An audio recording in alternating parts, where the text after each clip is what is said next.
You're not better at Phil Ivey at like literally anything. You want me to tell you I think you're better than Phil Ivey at something? What? What do I think you're better than Phil Ivey at? Layer 1, the public layer, poker as spectacle.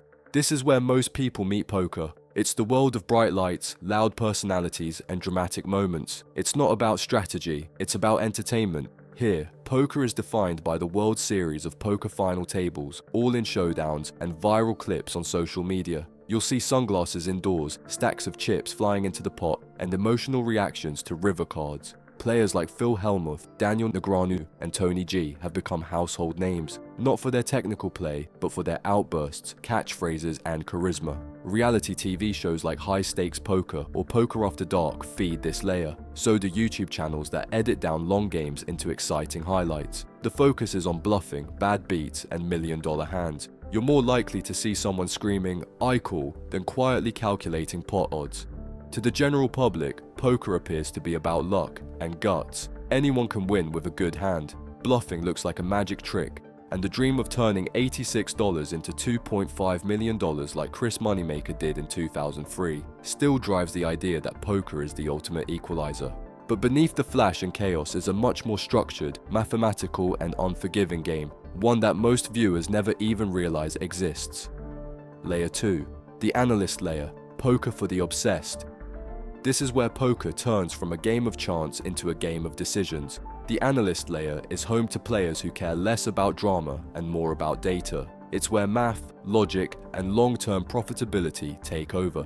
Here, players study ranges, blockers, bet sizing, and expected value. They use solvers like GTO Wizard to simulate ideal decisions in thousands of spots. Every hand gets broken down by position, stack depth, and opponent tendencies. A seemingly simple bet becomes a calculated choice based on hundreds of variables.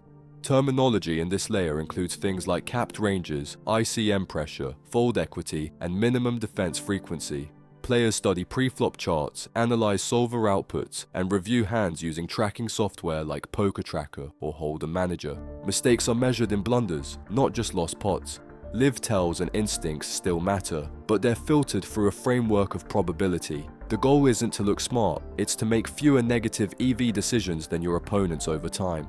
This is where you'll find elite coaches, mid-stakes grinders, and players who watch poker streams not for the drama, but for the breakdowns. They aren't just trying to win hands, they're trying to understand them. From the outside, it can look cold and robotic, but for those in it, this layer is where poker becomes a craft, a puzzle that never stops changing. Layer 4, the dirty layer, poker scandals and systemic flaws. This is where poker's image falls apart. Beneath the strategy and showmanship lies a long trail of cheating, cover-ups, and unresolved corruption. Some exposed, some still whispered about. Ultimate bet, super user scandal. Insiders had access to hole cards for years, stealing millions from players. Russ Hamilton was caught on tape admitting it, showing no remorse. Absolute poker super user scandal. A similar backdoor exploit allowed staff to view opponents' cards in real time. It was only uncovered after players noticed bizarre hand histories. Full Tilt Poker collapse. The site operated like a Ponzi scheme, using player funds to pay executives. When Black Friday hit, thousands were left unpaid. Black Friday, 2011. The US Department of Justice shut down online poker giants, seizing domains and freezing funds. PokerStars recovered.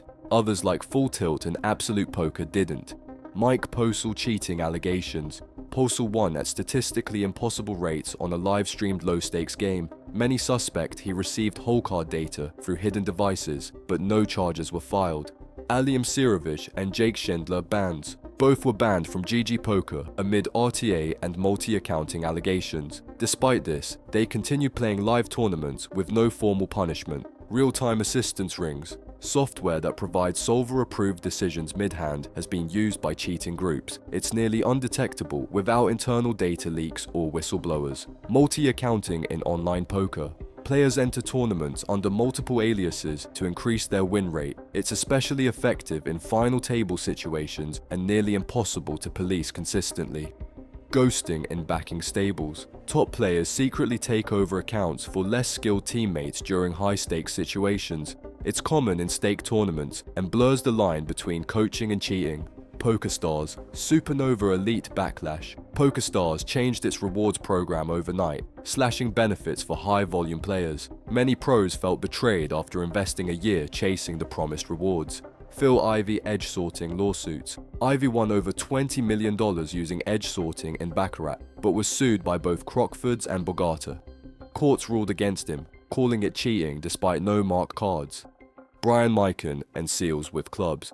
Mikan's Bitcoin poker site was raided by Nevada authorities. He fled to Antigua before eventually settling charges. Jungleman vs. Bill Perkins, ghosting scandal. Dan Cates was accused of playing on another account during a high-stakes private game. He later admitted partial involvement, but received no official punishment. Party Poker, bot purge. Party Poker banned dozens of bot accounts and refunded hundreds of thousands to players. The scandal raised concerns about bot prevalence on all major sites. Stone's gambling hall collusion case. Beyond Mike Postle, some alleged dealers or staff may have been complicit or negligent. The venue faced public backlash and lawsuits, though most were dismissed. Russian collusion rings. In several major sites, groups of Russian accounts were found colluding in sit-and-go and cash games. They coordinated through off-site chats and crushed softer pools for years.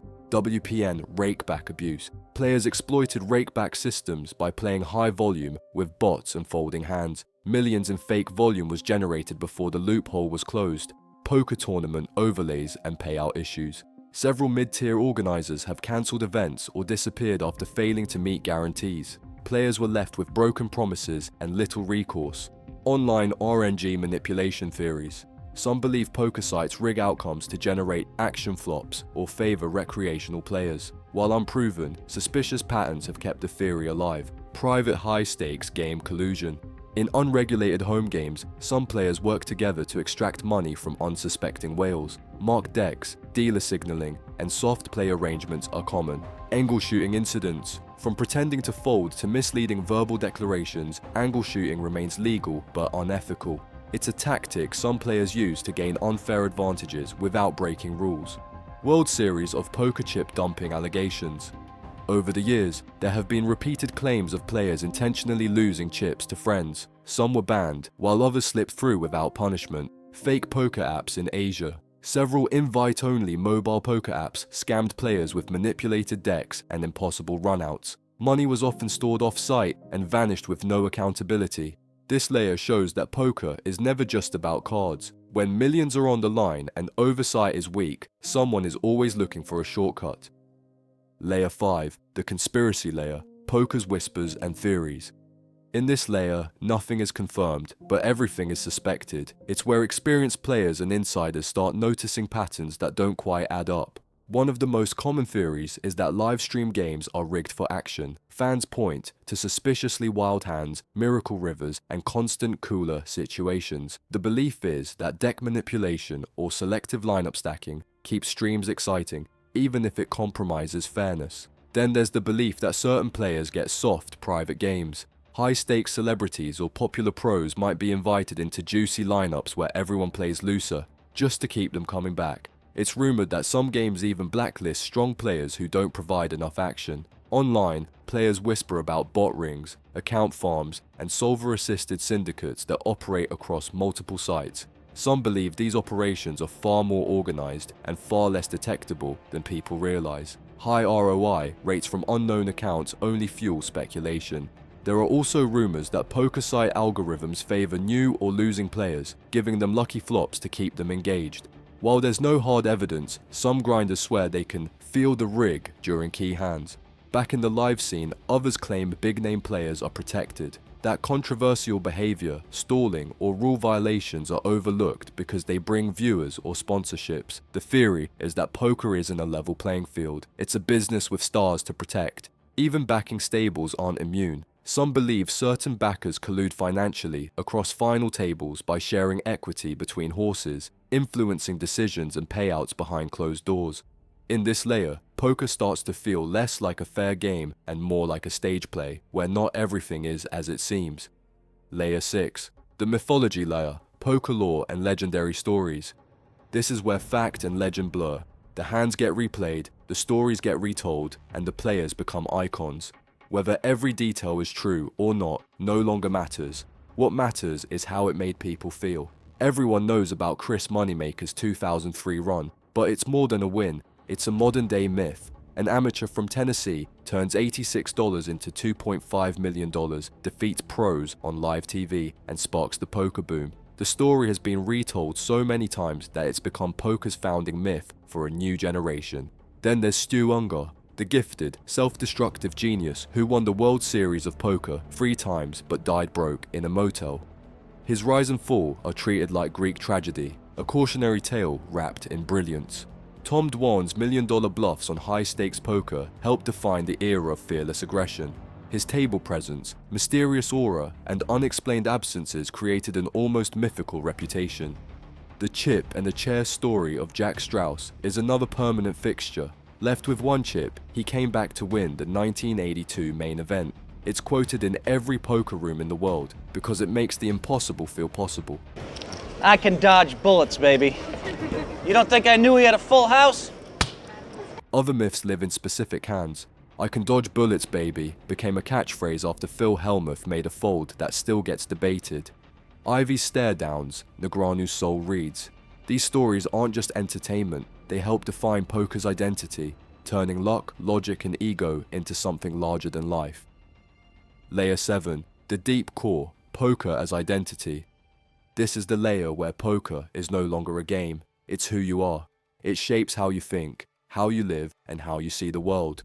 Many players start for fun, but the longer they stay, the more the game consumes them. Every decision at the table reflects deeper traits: patience, risk tolerance, discipline, ego. Over time, the poker table becomes a mirror, and not everyone likes what they see. For pros, the identity goes even deeper. Their income, their reputation, and their self-worth become linked to performance. When they win, they feel brilliant. When they lose, they question everything. A cold run isn't just a bad week, it feels like personal failure.